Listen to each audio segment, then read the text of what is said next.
எபிரேயருக்கு எழுதின நிருபம் 6வது அதிகாரம். எபிரேயர் 6வது அதிகாரம் 2வது வசனம். 1வது வசனம் வாசிச்சு விட்டு நான் வாசிக்கிறேன். ஆகையால் கிறிஸ்துவை பற்றி சொல்லிய மூல உபதேச வசனங்களை நாம் விட்டு செத்த கிரியைகளுக்கு நீங்களாகும் மனம் திரும்புதல், தேவன்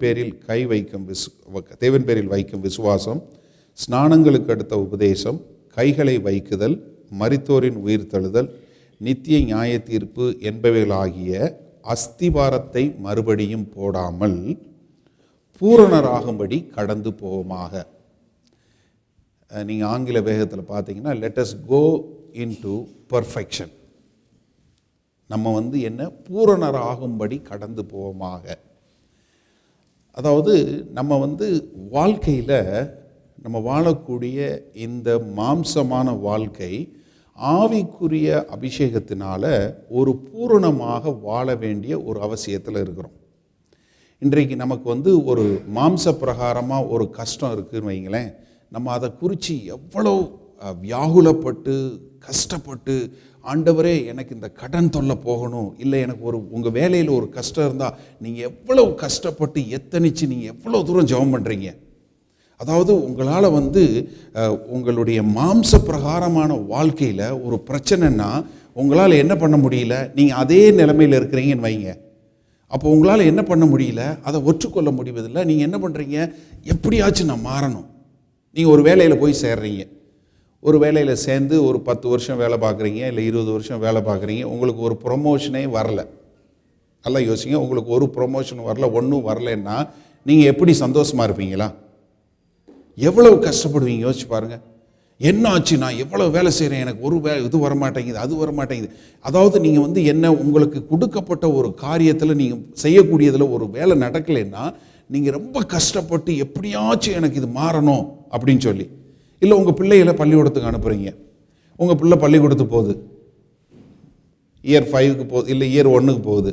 இயர் 1லேருந்து அந்த பிள்ளை ப்ரொமோஷனே ஆகாமல் 20 வருஷமாகவும் இயர் 1க்கு போனால் நீங்கள் சும்மா இருப்பீங்களா? எப்படி இருப்பீங்க?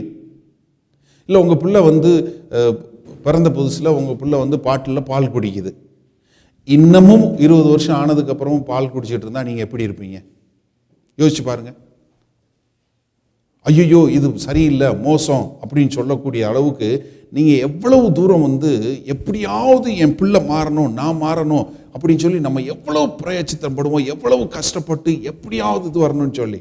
ஆனால் ஆவிக்குரிய வாழ்க்கையில் மாத்திரம் நம்ம என்ன நினச்சிக்கிறோம், போதும் சர்ச்சுக்கு போகிறோம், வாரம் சர்ச்சுக்கு போகிறோம், அவர் ஏதோ உணர்ச்சி வசமாக பிரசங்கம் பண்ணுறாரு, கேட்குறோம், நல்லாவும் இருக்குது, முடிச்சாச்சு, இன்னி பைபிளை கொண்டு போய் வச்சுருவோம், அடுத்த ஞாயிற்றுக்கிழமை எடுத்துகிட்டு வருவோம், பரவாயில்லை, அதே 1வது வகுப்பு தானே, ஒன்றும் பிரச்சனை இல்லை, அது ஆவிக்குரிய வாழ்க்கை தானே, ஒன்றும் பிரச்சனை இல்லை. நான் என்ன யாருக்கு கெடுதல் பண்ணுறேன், யாருக்கு கெட்டது பண்ணுறேன்?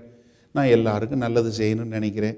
என்னால் முடிஞ்ச அளவுக்கு ஆண்டவருக்கும் காணிக்கை கொடுக்குறேன், நானும் வர்றேன், பாட்டும் பாடுறேன், ஏதோ என்னால் முடிஞ்ச காரியத்தையும் செய்கிறேன், போயிடுறேன், அவ்வளோதானே.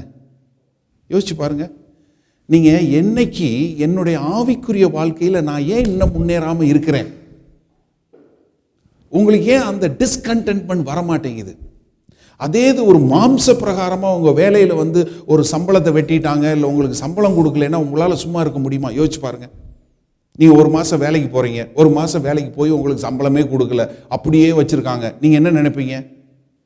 நான் போகவே மாட்டேன், எப்படி என்னை வச்சுருக்க முடியும்? ஆனால் ஆவிக்குரிய முறையில் மட்டும் ஏன் அப்படி கேட்க மாட்டேங்கிறீங்க?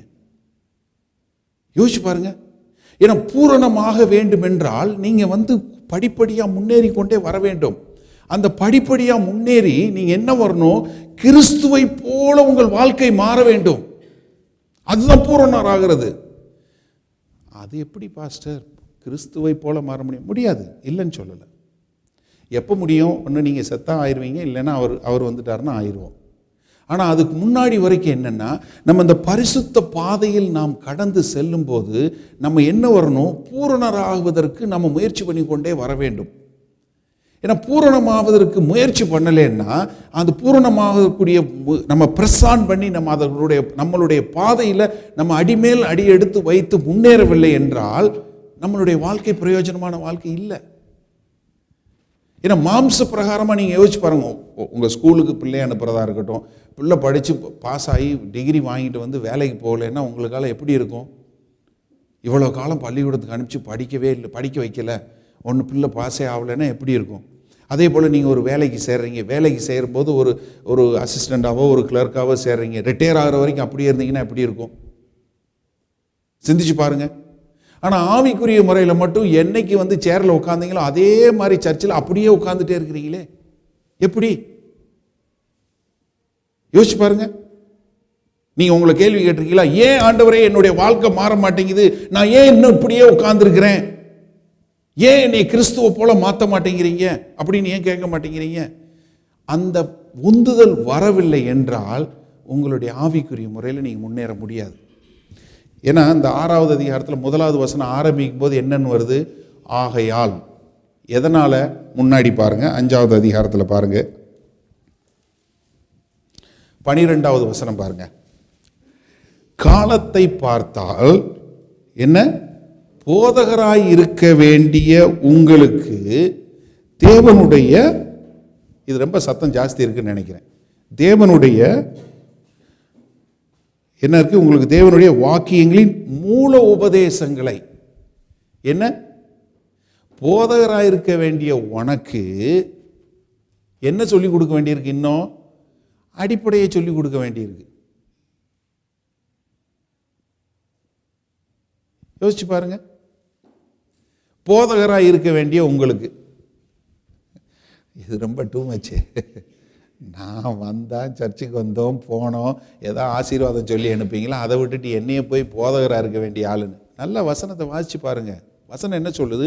நீ மற்றவர்களுக்கு போதிக்கக்கூடிய அளவுக்கு நீ வர வேண்டிய நீ, ஆனால் என்ன பண்ணிட்டு இருக்க நீ இன்னும் வந்து அடிப்படையை தான் சொல்லி கொடுக்க வேண்டியிருக்கு. என்ன சொல்ல வேண்டியிருக்கு? இயேசு உன்னை ரட்சித்தார், இயேசு உன்னை பாவங்களை மன்னிச்சார், அந்த 6 விஷயம் சொல்லியிருக்காரு பாருங்க. என்னத்தை ஞானஸ்தானம் எடுக்கிறது, செத்தகிரியை விட்டு வர்றது, இது பண்ணுறது, இதையே இன்னும் சொல்லி அரைச்சமாகவே அரைச்சிக்கிட்டே இருக்க வேண்டியிருக்கு.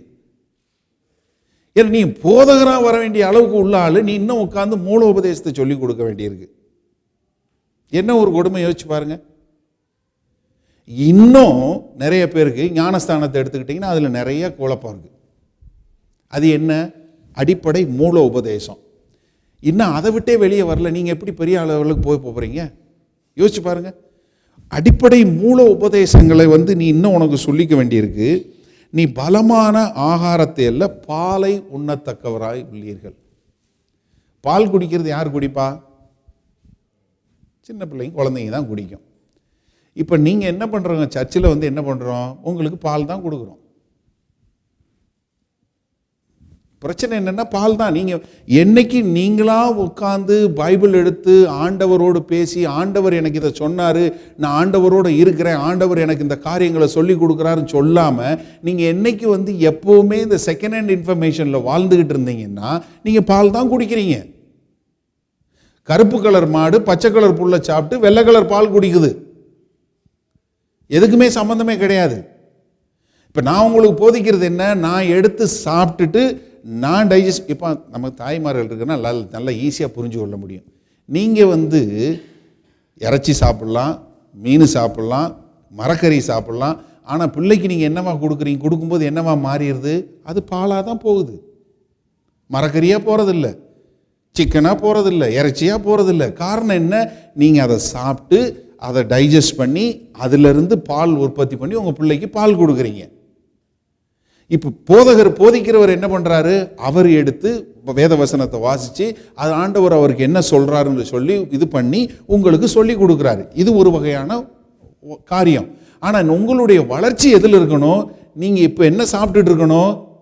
மீட்டு சாப்பிட வேண்டிய ஆள், ஆனால் என்ன குடிச்சிட்டு இருக்கீங்க? இன்னும் பால் பாட்டில். நிறைய பேருக்கு இன்னைக்கு நான் ஒரு சின்ன உதாரணம், ஒரு கேள்வி கேட்குறேன். உங்களுக்கு ஏதாவது ஒரு காரியத்துக்காக நீங்கள் ஆண்டவர்கிட்ட பேசணும்னு சொன்னால் முதல்ல உங்களுக்கு என்ன ஞாபகம் வருது? யாருக்கு ஃபோன் பண்ணலாம்? இந்த பாஸ்டருக்கு ஃபோன் பண்ணலாமா, அந்த அண்ணனுக்கு ஃபோன் பண்ணலாமா, இல்லை அந்த அக்காவுக்கு ஃபோன் பண்ணலாமா? உங்களுக்கு என்னைக்கு முதல்ல நான் முழங்கால் போட்டு ஆண்டவர்கிட்ட சொல்லணும்னு என்னைக்கு தோணுச்சோ அப்போ தான் நீங்கள் இறைச்சி சாப்பிட ஆரம்பிச்சிருக்கீங்கன்னு அர்த்தம். இல்லை பால் குடிக்கிறத நிறுத்தியிருக்கீங்கன்னு அர்த்தம். அப்போ நம்ம முதல்ல என்ன பண்ணணும்? பால் குடி மறக்கிறதுக்கு என்ன செய்வாங்க? அட சொல்லுங்களேன். வேப்பெண்ணெயை தடவுவாங்க. அப்போ தான் பிள்ளை பால் குடி மறக்கும்னு. இப்போ உங்களுக்கு வேப்பெண்ணெய் தான் தடவ வேண்டியது. என்ன? நீங்களா வேத வசனம் வாசித்து நீங்கள் ஆண்டவரோடு தொடர்பு கொண்டு வாழக்கூடிய ஒரு கிறிஸ்தவ வாழ்க்கை தான் நீங்கள் வாழணும். இன்றைக்கு அடுத்தவங்களை நம்பி வாழ்கிற வாழ்க்கை சரியான வாழ்க்கையே கிடையாது. Don't live on a second hand information. நான் நிறைய முறை சொல்லி கொடுத்துருக்கேன், மறுபடியும் நான் உங்களுக்கு சொல்லி கொடுக்குறேன். நீங்கள் ஆண்டவரோடு வாழ்ந்து ஆண்டவருடைய சத்தத்தை கேட்டு அவரோடு வாழ்ந்து அதில் நீங்கள் பூரணராக வேண்டும். அவர் உங்களுடைய தகப்பன். இந்த கேள்வியும் கேட்டிருக்கேன். இப்போ என் பையன் என்கிட்ட ஏதாவது வேணும்னு கேட்கறதுக்கு பதிலாக என்னையை விட்டுட்டு பக்கத்தில் இருக்க இன்னொரு அவர்கிட்ட போய் சொல்லி என்கிட்ட கேட்டானா என்ன அர்த்தம்? அங்கிள் எங்கள் அப்பாட்ட சொல்லி வாங்கி கொடுங்கன்னா என்ன அர்த்தம்? எனக்கு எங்கள் பிள்ளைக்கும் பிரச்சனைன்னு அர்த்தம். அப்போ நீங்கள் ஏன் அடுத்த ஆள்கிட்ட வர்றீங்க? ஏன் நீங்கள் முதல்ல உங்கள் அப்பாட்ட போய் பேச மாட்டேங்கிறீங்க? என்ன பிரச்சனை? உங்களை எது தடுக்குது? ஏன்னா உங்களுக்கு நீங்கள் என்ன பண்ணுறதில்ல, சிரத்தை எடுத்து பைபிள் வாசிக்கிறதில்ல, டைம் செலவு பண்ணுறது கிடையாது. என்னத்தையோ வந்தோம், சரி கேட்போம், இந்த செய்தி நல்லா இருக்குது, இது நல்லா இருக்குது, அது போதும், இவ்வளவு காணும், இதுக்கு மேலே வேணாம். நம்ம அதை தான் செய்கிறோம். அடுத்த வசனம் பாருங்க. பாலுண்கிறவன் 13வது எபிரேயர் 5:13 பாலுண்கிறவன் குழந்தையாய் இருக்கிறபடியினாலே நீதியின் வசனத்தில் பழக்கம் இல்லாதவனாய் இருக்கிறான். நீங்கள் என்னைக்கு உங்கள் பைபிளை உங்களுடைய சொந்த இதாக வாசித்து நீங்கள் வாசிக்க கற்றுக்கலாத வரைக்கும் நீங்கள் பெரிய ஆளாக ஆகவே மாட்டீங்க. நான் அதனால தான் time and again I tell the children, I tell the adults also, நீங்கள் தயவு செய்து பைபிள் எடுத்துகிட்டு வாங்கன்னு. ஃபோனில் பார்க்காதீங்க, ஐபேடில் பார்க்காதீங்கன்னு சொல்கிறது காரணம் இதுதான், வேறு ஒன்றும் கிடையாது. நீங்கள் ஃபோன் எடுக்கும்போது என்ன வரும்? ஒரு எஸ்எம்எஸ் வரும், இல்லை ஒரு வாட்ஸ்அப் வரும், இல்லை ஒரு ஃபேஸ்புக் அப்டேட் வரும். அப்போ என்ன ஆகும்? அவ்வளோதான், முடிஞ்சது. இப்போ நீங்களே பண்ணாதப்போ அப்புறம் எப்படி உங்கள் பிள்ளை பண்ணணும்? நான் பிள்ளைங்கிட்ட சொல்கிறேன். இப்போ பிள்ளைங்க எல்லாரும் பெரும்பாலும் பைபிள் எடுத்துகிட்டு வர்றாங்க.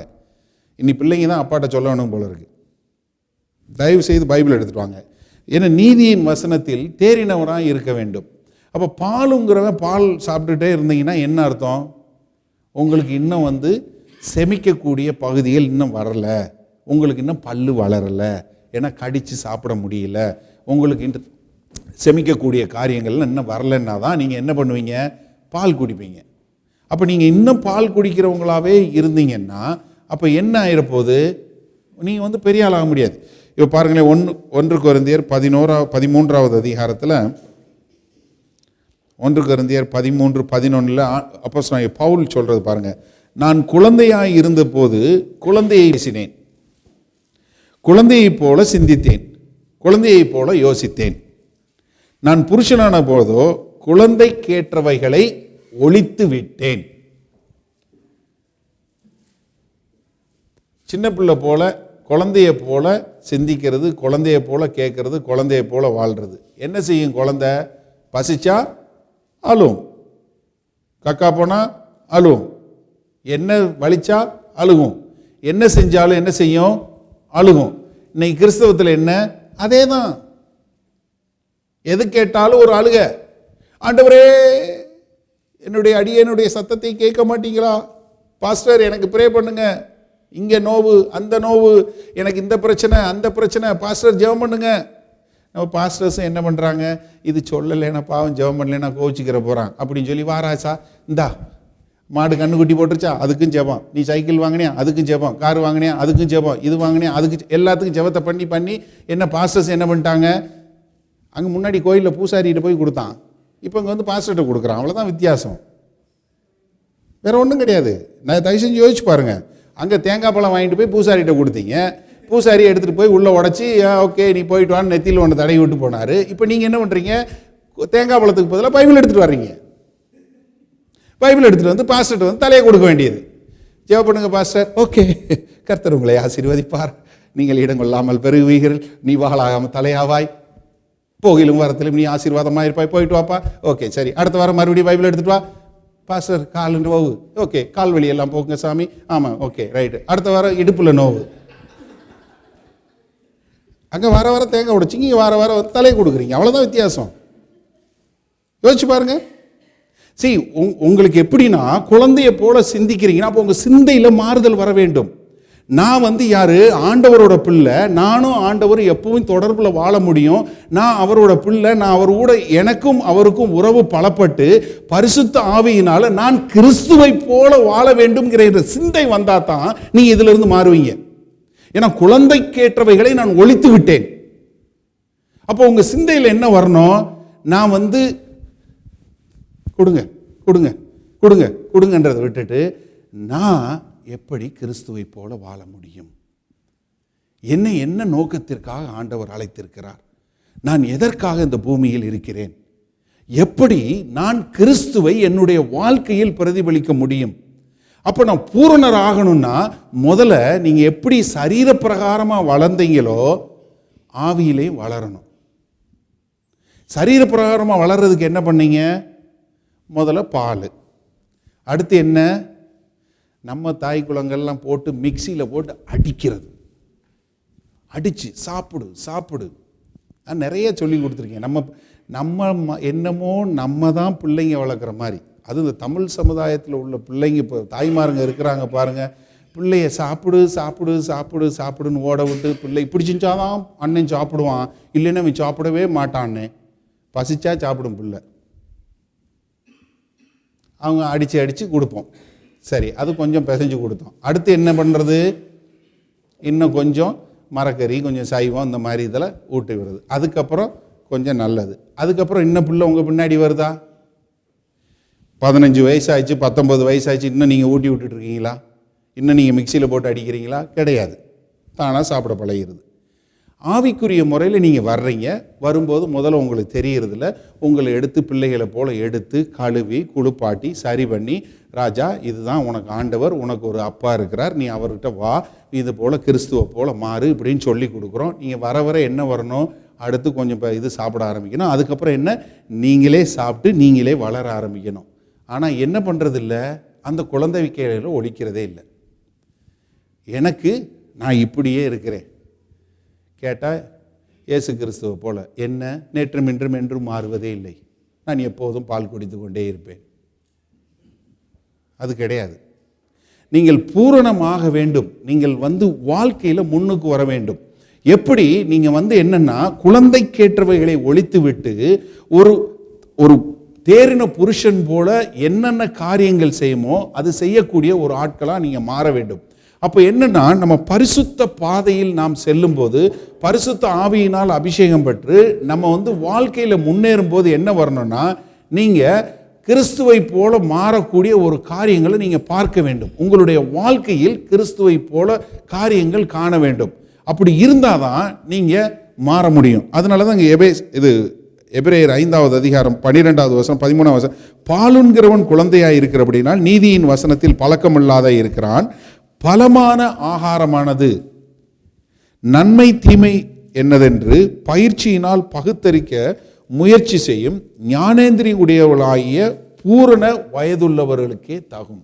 அப்போ நீங்கள் என்னன்னா, ஒரு பூரண வயதுள்ளவர்களாக எப்படி மாம்சத்தில் ஆனீங்களோ அதே போல ஆவிக்குள்ளும் நீங்கள் பூரண வயதுள்ளவர்களாய் மாற வேண்டும். எப்பவும் நம்ம யாருக்கிட்ட வாங்க முடியும், யாரு சொல்லுவா, யார்கிட்டையாவது ஒரு வசனம் கிடைக்காதா, யாராவது ஒருத்தவங்க ஜெபம் பண்ண மாட்டாங்களான்னு தவிர்த்து நீங்கள் ஜெபம் பண்ணி இன்னொரு பிள்ளையை வளர்க்க வேண்டிய வயசுக்கு வரணும். அதனால தான் அவர் சொல்லும்போது என்ன சொல்கிறாரு, இப்போ நீங்கள் என்ன காலத்தை பார்த்தா நீங்கள் என்னவாயிருக்கணும்? போதகராயிருக்கணும். ஆனால் என்ன, நம்ம இன்னும் பின்னாடி சீட்லேயே உட்காந்துருவோம். பின்னாடி சீட்லேயே உட்காந்துருவோம். நான் நல்லா பார்த்துருக்கேன். ஏரோப்ளேனுக்கும் சபைக்கும் உள்ள ஒரு வித்தியாசம் என்னென்னு. ஏரோப்ளேனில் எல்லாரும் முன்னாடி சீட்டு கேட்பாங்க, சபையில் எல்லாரும் பின்னாடி சீட்டு கேட்பாங்க. பின்னாடி இருந்தால் ஃபுல்லாகி வரும். ஆனால் ஏரோப்ளேனில் மட்டும் முன்னாடி இருந்தால் ஃபுல்லாகும். எல்லாருக்கும் ஃப்ரண்ட் சீட் தான் வேணும். ஏன்னா ஆக்சிடெண்ட் ஆச்சுன்னா உடனே தப்பிச்சு போயிடலாம் அப்படின்னு அவன் முன்னாடி சீட்டு கேட்பான். இங்கே சர்ச்சில் ஏதாவது பிரச்சனைனா அப்படியே ஓடி போயிடலான்னு சொல்லி பின்னாடி தான் சீட்டு கேட்குறது. ஏன்னா முன்னாடி வந்து நின்னா எதுக்காவது இது எதுக்கு பிரச்சனை, ஏதாவது செய்ய சொல்லிடுவாங்க, இது எல்லாம் கண்ணை மூடணும் தான் அப்படியே காணாமல் போயிடலாம் அப்படின்னு சொல்லி பின்னாடி தான் ஃபுல்லாகும். முன்னாடி பாருங்கள், இன்னைக்கு கூட தான் பாருங்களேன், அந்த முன்னாடி ரோ மட்டும் என்றைக்குமே ஃபுல்லாகாது, நாங்கள் மட்டும் தான் உட்காந்துருக்கிறது. ஆனால் பின்னாடி ஃபுல்லாக இருக்கு பாருங்கள், எப்போ இப்படி தான். இதை பூரண வயதுள்ளவர்களாய் ஆக வேண்டும் என்றால் நீங்கள் வார்த்தையில் பலப்பட வேண்டும். பலப்பட்டு நன்மை தீமை என்றது என்ன என்கிறத நீங்கள் உணரக்கூடிய மக்களாய் நீங்கள் மாற வேண்டும். ஏன்னா உங்களுடைய வாழ்க்கை உள்ளுக்குள்ள ஆவிக்குள்ள பூரணமாகக்கூடிய வாழ்க்கை உங்கள் சரீரத்தில் தெரிய ஆரம்பிக்கணும். திமோத்திக்கு எழுதும்போது அப்போஸ்தலனாகிய பவுல் என்ன எழுதுறாரு பாருங்க. 1 திமோத்தி 4வது அதிகாரம் 15வது வசனம். நீ தேறுகிறது யாவருக்கும் விளங்கும்படி இவைகளையே சிந்தித்துக் கொண்டு இவைகளிலே நிலைத்திரு. நீ தேறுகிறது அப்படின்னு இருக்கு. நான் இருங்க இங்கிலீஷ் பைபிளில் வாசிக்கிறேன். 1 Timothy chapter 4 verse 15.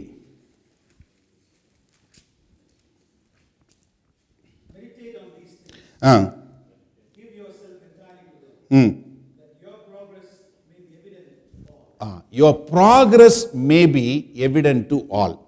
அதாவது நீ தேறிக்கொண்டு வருவது என்னவா இருக்கணும், எல்லாருக்கும் தெளிவாக விளங்கும்படியாக இருக்க வேண்டும்.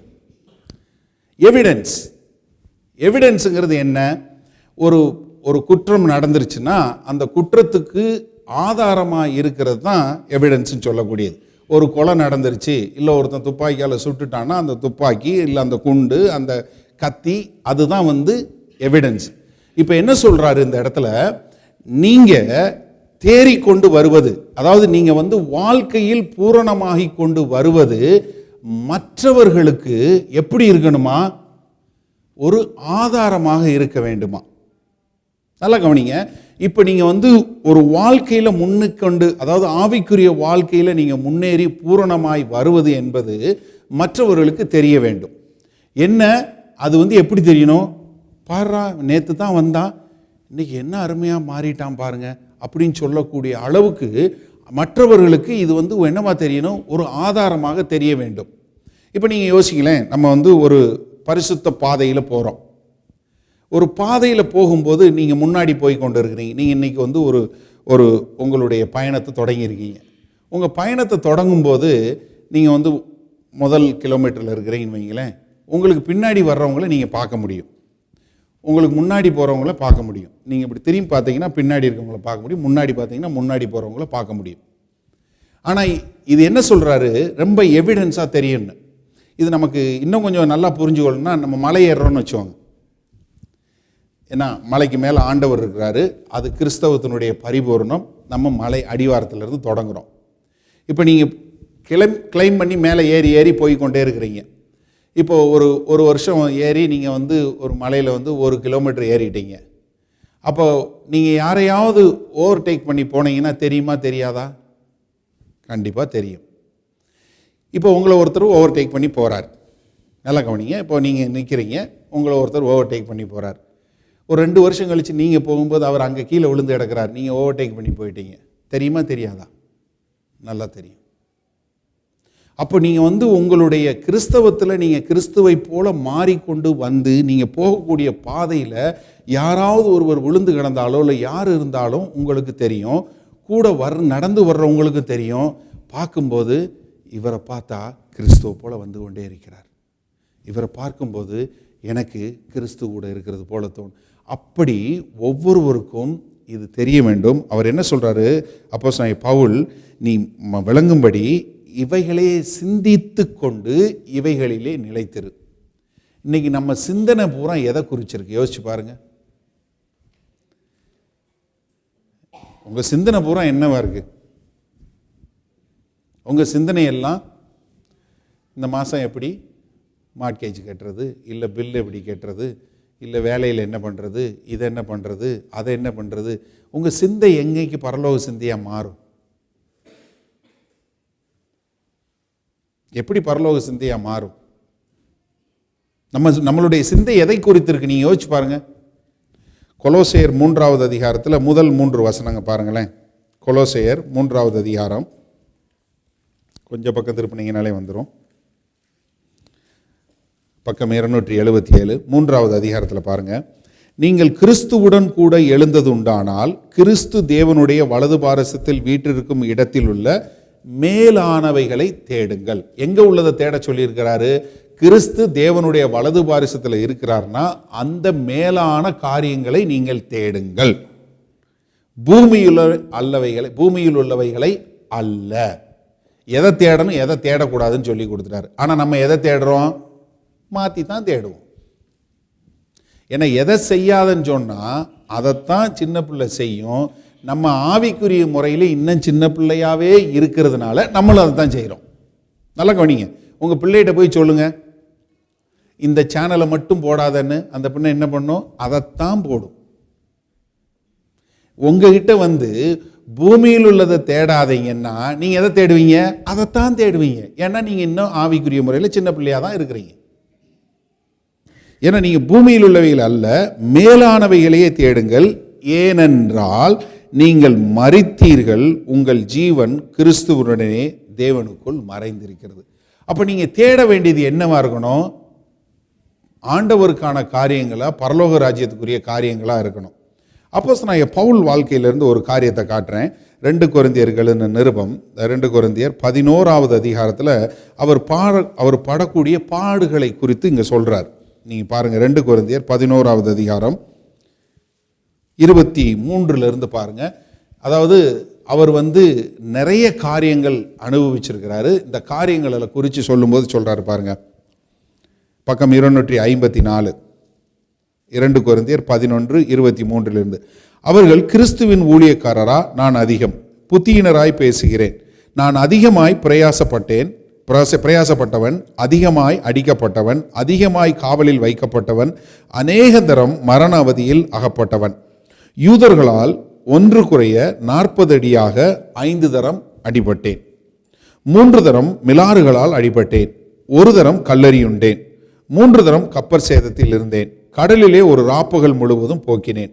அநேக தரம் பிரயாணம் பண்ணினேன். ஆறுகளால் வந்த மோசங்களினாலும், கல்லரால் வந்த மோசங்களினாலும், என் சுய ஜனங்களால் வந்த மோசங்களினாலும், அந்நிய ஜனங்களால் வந்த மோசங்களினாலும், பட்டணங்களில் உண்டான மோசங்களினாலும், வனாந்தரத்தில் உண்ட மோசங்களினாலும், சமுத்திரத்தில் உண்டான மோசங்களினாலும், சகோதரத்தில் உண்டான மோசங்களினாலும், பிரயாசத்தினாலும், வருத்தத்தினாலும், அநேக முறை கண்விழிப்புகளினாலும், பசியினாலும், தாகத்தினாலும், அநேக முறை உபவாசங்களினாலும், குளிரினாலும், நிர்வாணத்தினாலும் இருந்தேன். இவை முதலானவைகளை எல்லாமல். அதாவது என்ன சொல்றாரு? இது மொத்த லிஸ்ட்டும் கொடுக்குறார். நம்ம உபவாசம் இருக்கிறது எதனால இருக்கிறோம்? நம்ம சாப்பிட்டு நல்லா இருக்கிறோம், ஏதாவது ஒன்று வேணுங்கிறதுக்காக உபவாசம் இருக்கிறோம். அவர் எதனால உபவாசம் இருந்தார்? சாப்பாடு இல்லாமல் உபவாசம் இருந்தார், குளிரில் இருந்தார், நிர்வாணமாக இருந்தார், அடி. இன்றைக்கு வந்து கிறிஸ்தவத்தில் நம்ம என்ன, அதனால் சொல்கிறது, நம்ம இன்றைக்கி பார்க்கக்கூடிய கிறிஸ்தவத்தில் நம்ம எதை பற்றியும் நம்ம யாருமே இப்படியெல்லாம் கஷ்டப்பட்டதே கிடையாது. அப்போஸ்தலனாகிய பவுல் கஷ்டப்பட்ட போல ஒருத்தருமே இன்றைக்கி பூரா சுகமாக வேலை பார்த்துட்ருக்கேன். எல்லாம் பிளேனில் போகிறோம் வர்றோம், நல்ல உடுப்பு உடுத்தி நல்லா இது பண்ணி நல்ல வாகனம் ஓட்டி நல்லா போய் விசேஷ ஊழியை பார்த்துட்டு வரோம். ஆனால் அப்போஸ்தலனாகிய பவுல் என்ன, அடின்னு அடி வாங்கி எல்லாம் கஷ்டப்பட்டு எல்லா பாடுகளை அனுபவிச்சிட்டோம். அவர் என்ன சொல்கிறாரு? நான் இவைகளை எல்லாம் அல்லாமல் எதை குறித்து சிந்திக்கிறேன் பாருங்க. எல்லா சபைகளை குறித்தும் உண்டாயிருக்கிற கவலை என்னை நாள்தோறும் நெருக்குகிறது. எதை குறித்து கவலை இருக்கான்? சபைகளை குறித்த கவலை, தேவனுடைய சபையாகிய சரீரத்தை குறித்த கவலை என்னை நெருக்கி கொண்டே வருகிறது. உங்களுக்கு எது நெருக்குது? உங்க பில்லு தான் நெருக்குது. ஏன்னா உங்களுடைய சிந்தை எல்லாம் பூமிக்கு அடுத்தவைகளை குறித்து இருக்கிறது.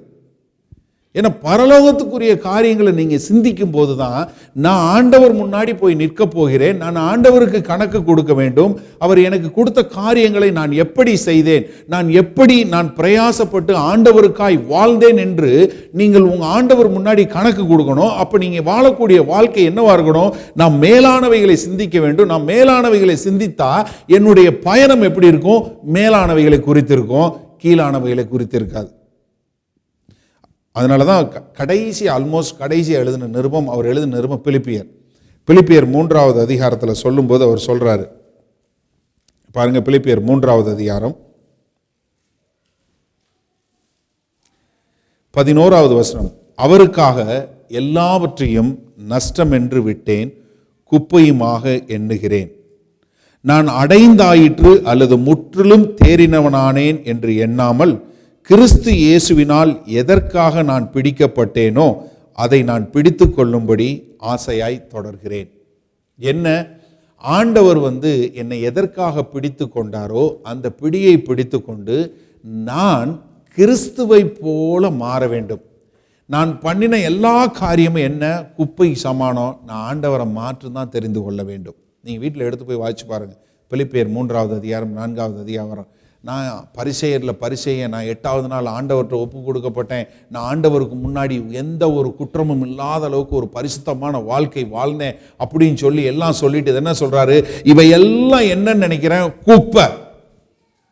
எப்படி ஆகிலும் நான் ஆண்டவரை தெரிஞ்சு கொள்ளணும், அதுதான் என்னுடைய மேன்மை.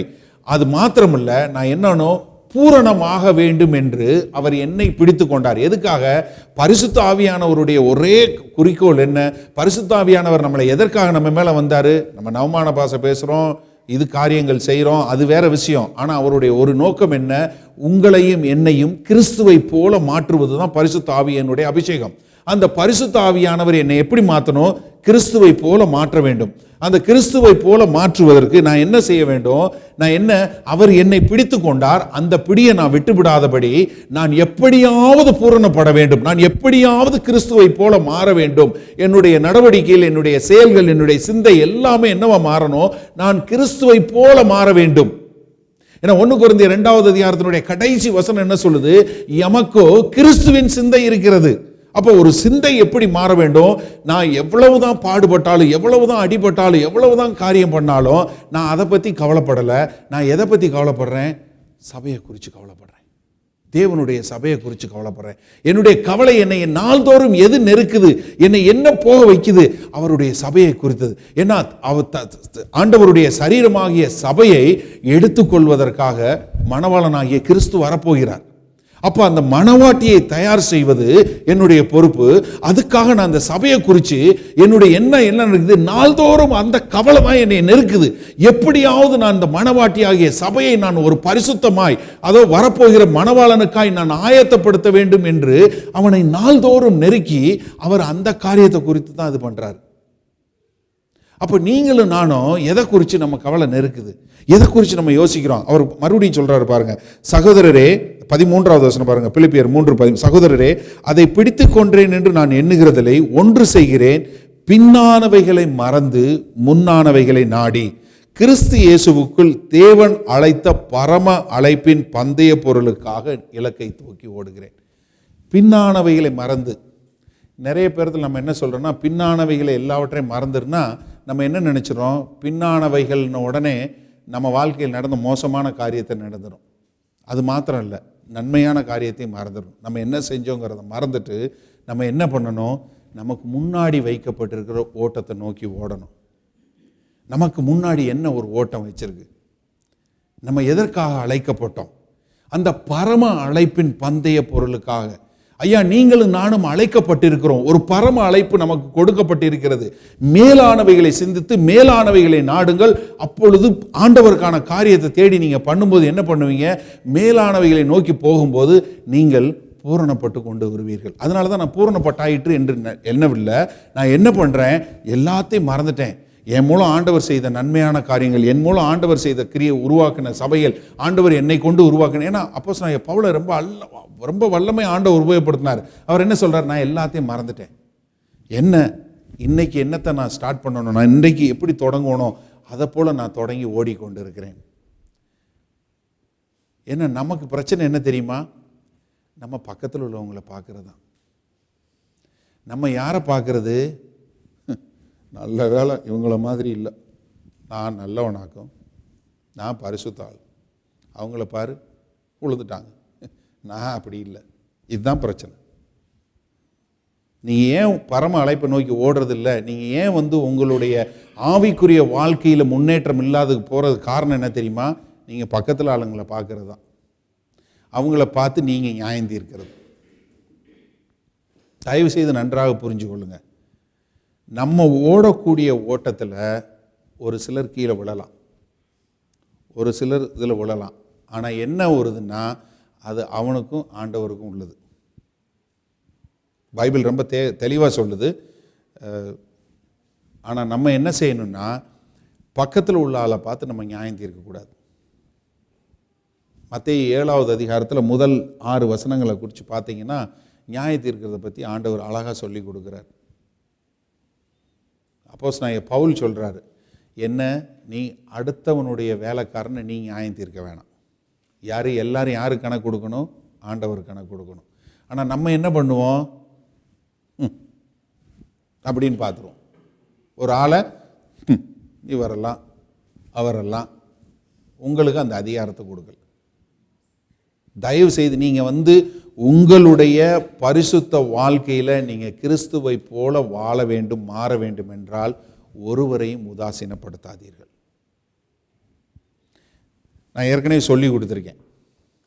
அந்த கிறிஸ்தவத்தில் சமநிலைங்கிற செய்தியில் நிறைய செய்தி சொல்லும்போது நான் சொல்லி கொடுத்துருக்கேன்.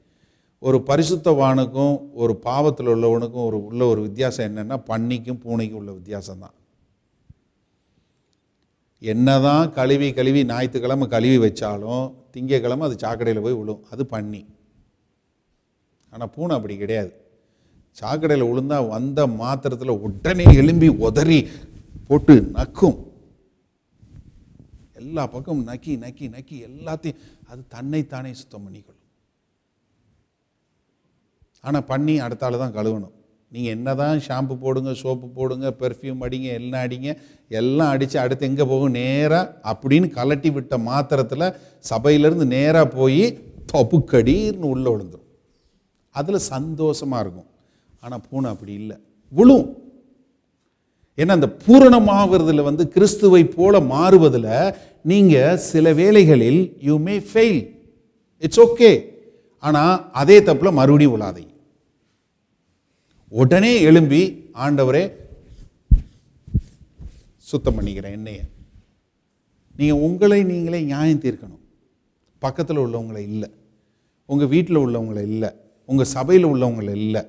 இன்றைக்கு நிறைய பேருக்கு ஒரு பிரச்சனை என்னென்னா, அவங்களுடைய ஸ்பிரிச்சுவல் ஜேர்னியில், அவங்களுடைய பரிசுத்த வாழ்க்கையில் பயணத்தில் இன்னைக்கு அவங்க முன்னேறாமல் நிற்கிறதுக்கு போகாமல் காரணம் என்னென்னா, பாரு இவன்லாம் பெருசாக வந்துட்டான், அவன் பாரு அவன் பாட்டு பாடுறது என்ன, அவன் பிரசங்கம் பண்ணுறது என்ன, அவன் இது பண்ணுறது என்ன, இவன்லாம் இவரை எப்படி இங்கே நடப்பார்? இங்கே திரும்பி இப்படி பார்த்து இப்படி கதை அடிச்சுட்டு இருந்தால் நடக்க முடியுமா? யோசிச்சு பாருங்கள். நீங்கள் உங்களோட பாதையில் நடக்க முடியுமா? நல்லா சிந்திச்சு பாருங்கள். ஏன்னா நீங்கள் உங்களுக்கு பின்னாடி ஒரு பாவத்திலேயோ ஒரு இதுலேயோ விழுந்தவனை நீங்கள் பார்த்து பேசணும்னு என்ன செய்யணும்? பின்னாடி தான் பார்க்கணும். பின்னாடி பார்த்துட்டு முன்னாடி நடக்க முடியுமா? நல்லா சிந்திச்சு பாருங்க, கீழே விழுந்துருவீங்க. அதனால் நம்ம யாரையும் நியாயம் தீர்க்க வேண்டாம். நீங்கள் உங்களுக்கு கொடுக்கப்பட்ட அழைப்பில் நீங்கள் போக வேண்டும். அப்படி போகும்போது தான் நீங்கள் கிறிஸ்துவை போல மாறிக்கொண்டே வருவீங்க. இன்றைக்கு நிறைய கிறிஸ்தவருடைய வாழ்க்கையில் முன்னேற்றம் வராததற்கு காரணம், ஆவிக்குரிய வாழ்க்கையில் அவங்க முன்னேறாததுக்கு ஒரே காரணம் என்னன்னா, அவங்க மற்றவர்களை பார்ப்பது தான். உங்கள் யாருக்குமே சரி, என்னையும் சேர்த்து சொல்கிறேன், யாரையும் நியாயம் தீர்க்கிற அதிகாரம் ஆண்டவர் கொடுக்கல. உங்களை நீங்கள் தான் நியாயம் தீர்த்துக்கொள்ளணும். யாக்கோபு 2வது அதிகாரத்துலேயும் சரி, மத்தேயு 7வது அதிகாரம் நிறைய வசனங்கள் இருக்குது. நீங்கள் உங்களுக்கு இது பண்ணுறதுக்கான இதை கொடுக்கல. முதல்ல என்ன, நீ உன் கண்ணில் இருக்க இதை எடு, அதுக்கப்புறம் அடுத்தவனை பார்ப்போம். அப்போ நீங்கள் என்ன பண்ணுறது?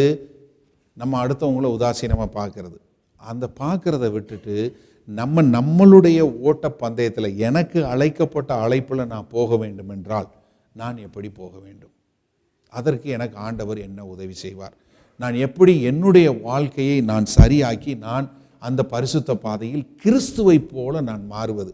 நீங்கள் ஒரு ஆள் கூட உங்களை கம்பேர் பண்ணலான்னா ஒரே ஒருத்தர் கூட தான். யார் கூடன்னா, ஆண்டவராகிய இயேசு கிறிஸ்துவை போல தான்.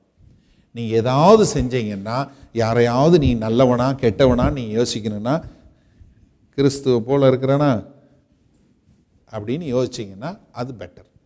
உங்கள் பக்கத்தில் உள்ள உங்கள் கணவனையோ இல்லை உங்கள் மனைவியோ இல்லை உங்கள் தங்கச்சியோ இல்லை இங்கே உள்ள சகோதரனோ சகோதரியை நீங்கள் பார்த்தீங்கன்னா நீங்கள் உங்கள் பாதையில் கீழே விழுந்துருவீங்க. அதனால தான் அப்போஸ்தலனாகிய பவுல் பிலிப்பியர் 4வது அதிகாரத்தில் சொல்லும்போது சொல்கிறாரு, 11வது வசனத்தை பாருங்க. என் குறைச்சலினால் நான் இப்படி சொல்லுகிறதே, ஏனெனில் நான் எந்த நிலையில் இருந்தாலும் மன ரம்மியமாக இருக்க கற்றுக்கொண்டேன். அதாவது நம்மளுடைய மாம்ச பிரகாரமான வாழ்க்கை எப்படி இருந்தாலும் அதை மனரம்யமாக இருக்க கற்றுக்கொள்ள வேண்டும். உங்களுக்கு ஒரு பொருளாதாரத்தில் ஒரு பெரிய ஆசீர்வாதம் இருக்குது, அல்லேலூயா. உங்களுக்கு பொருளாதாரத்தில் கஷ்டம் இருக்குது, அல்லேலூயா. எதுவாக இருந்தாலும் நீங்கள் மனரம்யமாக இருக்க கற்றுக்கொள்ள வேண்டும். அடி வாங்கினாலும் மனரம்யம், உதப்பட்டாலும் மனரம்யம், நிர்வாணமாக இருந்தாலும் மனரம்யம், உபதேசிக்கக்கூடியதாக இருந்தாலும் மனரம்யம், என்ன பிரச்சனை இருந்தாலும் நான் மனரம்யமாக இருக்க கற்றுக்கொண்டேன். தாழ்ந்திருக்கவும் எனக்கு தெரியும், வாழ்ந்திருக்கவும் எனக்கு தெரியும், எவ்விடத்திலும் எல்லாவற்றிலும் திருப்தியாக இருக்கவும், பட்டினியாக இருக்கவும், பரிபூரணம் அடையவும், குறைபடவும் போதிக்கப்பட்டேன். என்ன எதுவாக இருந்தாலும் நான் பரிபூரணமும் குறைவில்லாமல் பரிபூரணம் அடையவும் போதிக்கப்பட்டேன்.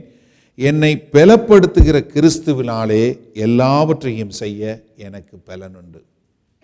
இப்போ நீங்கள் பரிசுத்த பாதையில் நடந்து போவதற்கு இந்த உலகத்துக்கான காரியங்களை இது பண்ணாமல் தேவனுக்கு அடுத்த காரியங்களை பார்த்து நீங்கள் உங்கள் பாதையில் போகணுமென்னா அதற்கு உதவி செய்வது கிறிஸ்துவினால் முடியும். என்னை பலப்படுத்துகிற கிறிஸ்துவினாலே எல்லாம் செய்ய எனக்கு பலன் உண்டு. இன்றைக்கு நம்மளுடைய வாழ்க்கையில் நீங்கள் எந்த அளவுக்கு ப்ராக்ரஸ் ஆகிருக்கீங்க, நீங்கள் எந்த அளவுக்கு தேறிக்கொண்டு இருக்கிறீங்க, உங்களை நீங்களே யோசிச்சு பாருங்கள். நீங்கள் 1ஆம் வகுப்பில் இருக்கிறீங்களா? என்ன ஆரம்பமே 1ல் ஆரம்பிக்கிறீங்க? நான் நினச்சேன் 5 இல்லை 10வது ஆரம்பிப்பீங்கன்னு பார்த்தேன்னு நினைக்கிறீங்களா? இல்லை, உங்களை நீங்களே யோசிச்சு பாருங்கள். நீங்கள் 1வது வகுப்புலே இருக்கிறீங்களா? இல்லை அதே தப்பை செஞ்சு வாரம் ஆண்டவரே என்னை மன்னிங்கன்னுட்டே இருக்கிறீங்களா? யோசிச்சு பாருங்கள். கோபம், நீங்கள் பெரிய பாவத்தெல்லாம் விட்டுருங்க, கோபம் உங்களால் அதை என்ன கண்ட்ரோல் பண்ண முடியுதா? அந்த கோபத்திலிருந்து விடுதலை பெற முடியுதா? இல்லை வாரம் ஆண்டவர்கிட்ட கழுவிக்கிட்டே போகிறீங்களா? அங்கே சின்ன பிள்ளை மாதிரி ஐயோ டவுசரில் ஆகியிருந்துட்டேன் கழுவி விடுங்க அப்படின்னு ஞாயிற்றுக்கிழமை கழுவி விட்டு போகிறீங்களா? வாரம் ஆண்டவரே என்னை கழுவுங்க, ஆண்டவரே என்னை கழுவுங்க அப்படியே இருக்கிறீங்களா? யோசிச்சு பாருங்கள். இல்லை நீங்கள் தேறினவர்களாய் மாற விரும்புகிறீர்களா? எப்படி உங்களுடைய வாழ்க்கை பயணம் இருக்கிறது? ஒரு நிமிடம் உங்களை நீங்களே ஆராய்ச்சி செய்யுங்க. இன்றைக்கி ஆண்டவர்கிட்ட சொல்லுங்கள், ஆண்டவரே நான் இப்படி இருக்க விரும்பலை. எப்படி என்னுடைய மாம்ச பிரகாரமாக என்னால் இருக்க முடியாதோ, ஒரு இதில் இருக்க முடியாதோ, அதே போல் ஆவிக்குரிய முறையிலையும் நான் இருக்கிற இடத்துல இருக்க விரும்பலை. நான் தேறினவனாக மாற விரும்புகிறேன். என்னை கிறிஸ்துவை போல மாற்றுங்கள் சுவாமி. எந்தெந்த ஏரியாவில் கோபத்திலையா இல்லை எந்த ஒரு காரியத்தில் நான் கிறிஸ்துவுக்கு ஒப்பிடப்பட முடியாமல் இருக்கிறேன், என்னுடைய பரிசுத்த பாதையில் நான் எந்த பகுதியில் நான் கிறிஸ்துவை போல் இல்லாமல் இருக்கிறேன், அந்த பகுதியில் நான் கிறிஸ்துவை போல மாற வேண்டும். எல்லாவற்றிலும் மனரம்யமாக இருக்க நான் கற்றுக் கொடுங்க சுவாமி. ஆமாண்டவரே. பிலிப்பியர் 4:4 சொல்லுகிறது, ரிஜாய்ஸ், சந்தோஷமாயிருங்கள். மீண்டும் சொல்கிறேன், ரிஜாய்ஸ். என்ன அடி வாங்கினாலும் சரி, என்ன துன்பப்படுத்தினாலும் சந்தோஷமா இருக்க நான் கற்றுக்கொண்டேன். நான் மனரம்யமாக இருக்க கற்றுக்கொண்டேன். காரணம் என்னவென்றால், நான் இந்த பூமிக்கு அடுத்தவைகளை தேடுவதில்லை. என்னோட வீடு, காரு, பணம் இதெல்லாம் தேவை, ஆனால் நான் அதை தேடுறதில்லை. முதலாவது தேவனையும் அவனுடைய ராஜ்யத்தையும் தேடுங்கள், அப்போது இவைகள் எல்லாம் உங்களுக்கு கூட கொடுக்கப்படும் என்று சொல்லப்பட்டிருக்கிறது. என் அருமை தேவ ஜனமே, இன்றைக்கு உன்னுடைய வாழ்க்கையில் எங்கே இருக்கிறீங்க? ஒரு நிமிஷம் உங்களை சோதிச்சு பாருங்க. இன்றைக்கு ஆண்டவர்கிட்ட சொல்லுங்க, ஆண்டவரே எனக்கு அந்த உதவி தேவை. என்னை பலப்படுத்துகிற கிறிஸ்து எனக்கு தேவை. நான் கிறிஸ்துவை போல மாற வேண்டும். நான் வேறு எந்த ஒரு வாதையிலும் இருக்க விரும்பல ஆண்டவரே. இது எபிரேயர் 6வது அதிகாரம் 2வது வசனத்தில் சொன்னது போல நான் பூரணப்பட விரும்புகிறேன் ஆண்டவரே. என்னுடைய வாழ்க்கை பூரணப்படட்டும்.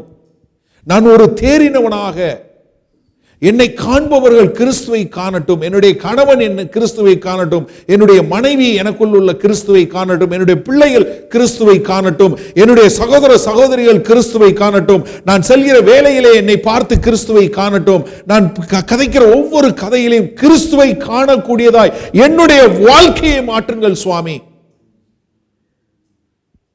எனக்கு அதற்கான ஒரு வேகத்தை கொடுங்க சுவாமி. நான் எப்பவும் இப்படியே இருந்து நான் ஆவிக்குரிய வாழ்க்கையில் நான் கிறிஸ்துவோடு ஒப்பிடப்பட முடியாத அளவுக்கு இருக்கக்கூடிய காரியங்கள் என்னவாக இருந்தாலும், எந்த விதமான பாவமாக இருந்தாலும் அதை எல்லாவற்றையும் ஒழித்து விட்டு, இதோ என்னை காண்பவர்கள் கிறிஸ்துவை காணக்கூடியதாய் ஒரு பரிசுத்த வாழ்க்கையின் ஒரு பூரண வாழ்க்கை வாழ்வதற்கு என்னை நான் ஒப்பு கொடுக்கிறேன். ஆண்டவரே, என்னை சுத்திகரிங்க சுவாமி.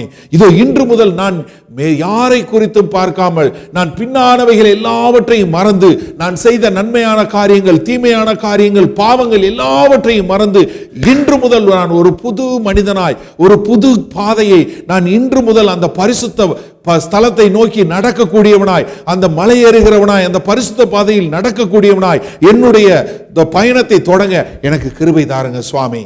நான் அப்பொழுது சொல்ல முடியும், என்னை பலப்படுத்துகிற கிறிஸ்துவினாலே என்னால் எல்லாம் செய்ய முடியும். நான் இனி கிறிஸ்துவை மட்டும் பார்த்து கொண்டு, எபிரேயர் 12:2 சொன்னது போல, என்ன பாவமான காரியங்கள் எல்லாவற்றையும் ஒதுக்கி வைத்துவிட்டு விசுவாசத்தை தொடங்குகிறவரும் முடிக்கிறவருமாய் இருக்கிற அந்த கிறிஸ்துவை நோக்கி ஓடக்கூடியவனாய் என்னுடைய வாழ்க்கை இருக்கட்டும் ஆண்டவரே. அப்படிப்பட்ட ஒரு வாழ்க்கை வாழ எனக்கு உதவி தாருங்க சுவாமி. ஆமாண்டவரே, இதோ பூமிக்கு அடுத்தவைகள் அல்ல, மேலானவைகளை தேடி மேலானவைகளை நோக்கி ஓடக்கூடிய ஒரு கிருபை எனக்கு கொடுங்க சுவாமி. அப்படிப்பட்ட ஒரு வாழ்க்கை வாழ நான் விரும்புகிறேன் அப்படின்னு சொல்றவங்க, நீங்க எழும்பி நின்று ஆண்டவர்கிட்ட நீங்க உங்களை ஒப்பு கொடுங்க. அப்ப நான் ஜெபிக்கிறேன். அப்ப ஆண்டவர் உங்களுக்கு அந்த காரியங்களை செய்யட்டும். ஹல்லேலூயா. நன்றி ஆண்டவரே, நன்றி ஆண்டவரே. ஹல்லேலூயா. ஆண்டவரே, இதோ உம்முடைய பரிசுத்த பயணம் ஆண்டவரே, இதோ எங்களை நீங்கள் எவ்வளவு தயவாய் கிருபையாய் ஆண்டவரே உம்முடைய இரத்தத்தினால எங்களை மன்னித்து, ஆண்டவரே, இதோ ஒரு பரிசுத்த வாழ்க்கை வாழ்வதற்கு இதோ உம்முடைய பரிசுத்த ஆவியை எங்களுக்கு கொடுத்திருக்கீங்க சுவாமி. ஆண்டவரே, இதோ நாங்கள் மற்றவர்களை நியாயம் தீர்ப்பதற்கல்ல ஆண்டவரே, எங்களை நாங்களே நியாயம் தீர்த்து ஆண்டவரே ஒரு பூரணப்படுவதற்கு ஆண்டவரே எங்களுக்கு உதவி செய்யுங்க சுவாமி. ஆண்டவரே, இந்த பூரணப்படுவது என்பது ஆண்டவரே நாங்கள் கிறிஸ்துவை போல மாற வேண்டும் ஆண்டவரே. எங்களுடைய எண்ணங்கள், எங்களுடைய செயல்கள், எங்களுடைய சிந்தை எல்லாம் கிறிஸ்துவாய் மாறட்டும் ஆண்டவரே. தகப்பனே, நாங்கள் குழந்தைகளாய் இல்லாமல் ஆண்டவரே ஒரு பூரண புருஷர்களாய் மாறுவதற்கு எங்களுக்கு இன்றைக்கு ஒரு கிருபை தாருங்க சுவாமி. ஆண்டவரே, என்னை காண்பவர்கள் கிறிஸ்துவை காணட்டும். அப்படிப்பட்ட ஒரு கிறிஸ்தவனாய் என்னை மாற்றுங்கள் சுவாமி. இதோ காலத்தை பார்க்கிற போது நீங்கள் போதகராய் இருக்க வேண்டும் என்று சொல்லுகிறது ஆண்டவரே. அப்படிப்பட்டவனாய் மற்றவர்களுக்கு உம்மை குறித்து போதிக்கக்கூடிய ஒரு ஞானத்தை கொடுங்க சுவாமி. ஆண்டவரே, அதற்காக எங்கள் கரங்களில் ஒப்படைக்கிறோம். நல்ல ஆண்டவரே, இதோ இன்றைக்கு உம்முடைய சத்தத்தை கேட்டு இதோ அந்த பரிசுத்த பயணத்தில் நான் கிறிஸ்துவை போல வாழ வேண்டும், நான் கிறிஸ்துவை போல மாற வேண்டும் என்று தங்களை ஒப்பு கொடுத்து எழும்பி நிற்கிற என்னுடைய சகோதர சகோதரிகள் ஒவ்வொருவரையும் பேர் பேராய் ஆசீர்வதிக்கிறோம் ஆண்டவரே. இதோ அப்போஸ்தலனாகிய பவுல் சொன்னது போல, என்னை பலப்படுத்துகிற கிறிஸ்துவினாலே எல்லாம் எனக்கு செய்ய முடியும் என்று சொன்ன வார்த்தையின்படி ஆண்டவரே, இன்று முதல் அவர்கள் எல்லோரும் சொல்லட்டும் ஆண்டவரே, என்னை பலப்படுத்துகிற கிறிஸ்துவினாலே நான் கிறிஸ்துவை போல வாழ முடியும். என்னால் வாழ்ந்திருக்கவும் தெரியும், என்னால் தாழ்ந்திருக்கவும் தெரியும். என்னால் எனக்கு என்ன சிந்தை நேரிட்டாலும் சரி, என்ன நிந்தை நேரிட்டாலும், என்ன பொல்லாங்கு நேரிட்டாலும் நான் அதை குறித்து கவலைப்படாமல், நான் இதோ கிறிஸ்துவை போல ஒரு கிறிஸ்துவினுடைய சிந்தையோடு இதோ கிறிஸ்து என்ன செய்வாரோ அதை செய்யக்கூடிய மகனாய் மகளாய் என்னை மாற்றட்டும் என்று சொல்லி நிற்கிற என்னுடைய சகோதர சகோதரி ஒவ்வொருவரையும் பேர் பேராய் ஆசீர்வதிக்கிறோம் ஆண்டவரே. அப்படி செய்வதற்காய் நன்றி, நன்றி ராஜா. தகப்பனே, இவர்களை ஆசீர்வதிக்கிறோம். உம்முடைய கிருபை ஆண்டவரே, இதோ எபிரேயர் 4:15-16 சொன்னது போல ஆண்டவரே, இதோ அந்த கிருபாசன தண்டைக்கு தைரியமாய் இவர்கள் வந்து ஆண்டவரே ஏற்ற நேரத்தில் சகாயமும் கிருபையும் இவர்களுக்கு உண்டாகட்டும் ஆண்டவரே. அந்த பரத்தில் இருந்து வரக்கூடிய ஒரு உதவியின் மூலமாய் இவர்கள் கிறிஸ்துவை போல வாழ எங்கள் தேவன் வழி செய்ய வேண்டும் என்று அருள்நாதர் இயேசு கிறிஸ்து நாமத்தினால வந்திருக்கிற ஒவ்வொருவரையும் பேர் பேராய் ஆசீர்வதிக்கிறோம். இயேசு கிறிஸ்து என்னும் இனிய நாமத்தினால ஜெபிக்கிறோம் ஜீவனுள்ள நல்ல பிதாவே. ஆமென், ஆமென். ஹல்லேலூயா.